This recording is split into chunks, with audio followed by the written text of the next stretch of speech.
Well, here we are in the studio, and I've been apparently taking a break, which I didn't realize I was taking, but I came in one of my brushes, the water had evaporated, the brushes had gone toast, so now I got to repair those, which is actually okay because I enjoy doing that. I enjoy bringing things back to life that's non-usable. If you do want to see me fix brushes, let me know. I'll show you how to fix them with Winsor Newton Brush Restorer. It's really good. It works effectively, and I do some different things with it. So anyway, we'll go on that. But what I'm talking about today is this. Okay, now this is I haven't painted in a while, so I want to get myself back into it. So the first thing I do is I don't try it with modern techniques. I go all the way back to one of my favorites, the girl with the pearl earring. Now I don't have the girl with the pearl earring, so one of my friend's daughters was swimming and she put a towel on her head and she did it. This is not a posed. This is not a posed photograph. She did this all on her very own, which blew me away. And she was standing like this. I said, "Look a little bit toward me."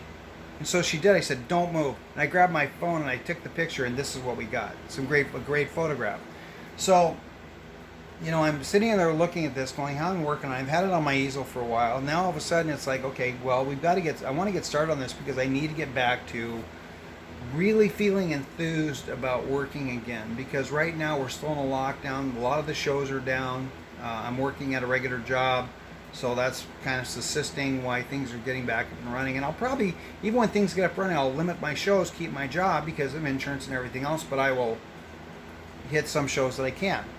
So there you go. So anyway, what we're doing here is based upon a 17th century technique I learned about 25 years ago in Santa Fe. Yeah, yeah, go figure, right? No, not 25, about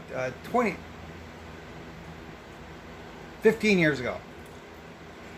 Anyway, so there was a book written by Donald C. Phillips called The Lost Techniques of Flemish and Danish Masters. And since, the Netherlands are up in that area, Danish and Flemish masters were all from that area, so it was kind of a neat book. And there was an article written in American Artist magazine at the same time, and it showed it was five paragraphs, and each one covered a step in this painting technique. I go, that's weird. So I decided to try it. I said, that's simple. I should be able to do it. So I did it in watercolors. Loved it. And actually, I was really happy with the effect, everything. And then I actually liked it so much, I called him. I bought the book, got that, and I read the book. I mean, practically every page. It was amazing.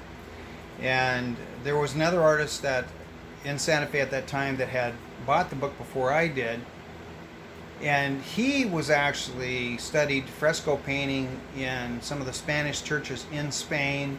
He was in Portugal. He was also he went up north. He studied all these painting techniques, and I asked him about it. Now he took it to a whole nother level. He actually ground the pigment himself. He used marble slabs. He taught people this technique. It's real technical, and people don't like to get too technical because it's boring to them, but they don't understand that is the foundation they need in order to get better as painters, which is, yeah. So as he told me this, I kind of got the reassurance that this was pretty accurate, and also if he trusted it, not knowing who he was. And that's the thing about Santa Fe is you've got historical painters there, you have technical painters there, you have people who have studied all over the world living there, so your access to knowledge is bar none. Okay, so given that, so this is based upon hold on, I gotta sneeze and I don't mean to do this, but oh, pardon me. But anyway, this is based upon Flemish and Danish techniques. Now when they first started, they used yellow ochre to establish the sketch, then they used raw umber, then they went in there to establish, and then used cad red light, yellow ochre mixed together to give you that pinkish tones, ultramarine blues. I'm not sure if they used any greens. Couldn't tell. They would think they might have mixed them green down, but I haven't seen it. So I added in the phthalo green, which is more of a modern color than a historical color, but I like it.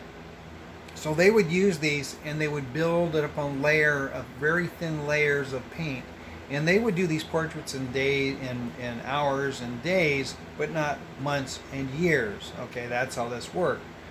And so whenever I am stumped, whenever I run into a stopping place, this is what I do. I actually go back to that technique because you learn more from going backwards than you do forwards. You establish better working principles. So people who don't think that that I'm a modern contemporary Southwest pig painter, whatever, thinks I paint by numbers, I give you, i.e., this one, okay, or any of the other historical paintings I painted. But again, this one comes down. I've changed the color palette a little bit. I'm using quinacridone nickel azure gold. I'll use a cad red light. I'll use a titanium white. I will use a burnt umber, and also I'll use an ivory black. I won't use a bone black, but I'll use an ivory black because it's still warm. I want that. I'll also add colors into it, like phthalo greens and some cad yellows and some other ones in there that we can use that weren't necessarily in that painting technique. So on this one here, this is basically seeing how much I know about what I know. And people talk all the time about what they think they know versus what they do know. And the way you actually find out what they do know is hand them a brush. That's the easy way to explain everything. So this one is in the beginning stages. Now one thing I really want to do is I wanted to add some tension to this. And so one of the tension markers is this phthalo green washed across here.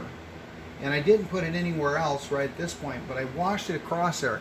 And you can see it adds a real kind of interesting feel toward the painting itself. It's going to be really fun to see where this transcends to.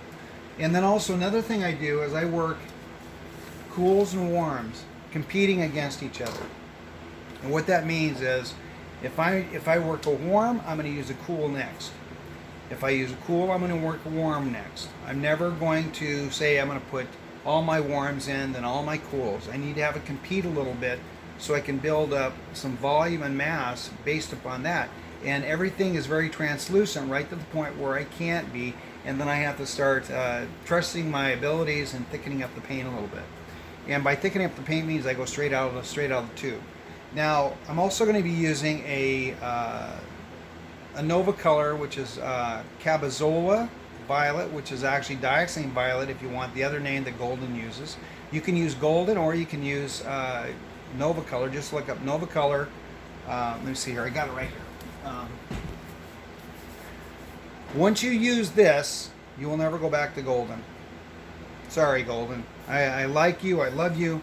But this color, I very seldom use a lot of golden colors anymore. Most of it's Nova color, but some of the colors, I like their quinacridone nickel azure gold. It's awesome color. So anyway, guys, this is just a partial. I've been working on it this morning. I wanted to show you the progress.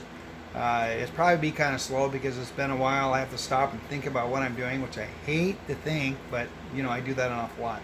So guys, hopefully this has been interesting. If you got any comments, put them down below. If you have any questions, post them below. If you have any criticisms, post them below. And I always read them all, and I respond to everybody. So there you go.